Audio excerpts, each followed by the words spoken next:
this week's Dads and Don'ts is they don't care about you, but you got to care about yourself. Now, let me be clear. My children love me and they do care about me, right? The boys will say, "Hey, Dad, I really want to get you something nice. You're the greatest dad in the world." Like, that's enough. Like, truly, like, I don't need nothing else. I say that to say because I'm sure a lot of dads are like me in that we don't care for ourselves. So many people here leaving us early, people having diseases that maybe could have been taken care of beforehand, but it's like you got to push it. Mhm. But also, I think it speaks to that maybe a lot of men don't have a lot of safe spaces to share. And that's a big deal, man. It was a video of a guy, I don't know if you saw it, is he had like this spool of wire, but it was down to the like, it was pretty much, it had all been used up.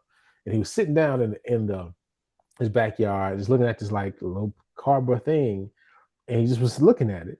And his wife came out and was like, "Are you okay?" And he was like, he paused. He said, "Well, I'm looking at this wire, and I remember bought this like 20 years ago, and it was this big spool of wire, and like I'm at the bottom of it, and it's just reminding me of all the life that has passed."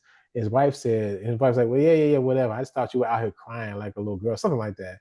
And he was like, "You know what? Forget it," and walked away. And he was really about to share something with her, like about how he viewed his life and what's going on, and she's like made fun of it.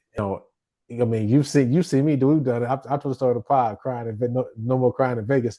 I was having a tough time in life, and then some stuff happened. I was walking down the street in tears, and luckily I was with my homies, y'all. Everybody started crying too. Well, you don't cry, but everybody's crying too. Get it off your chest.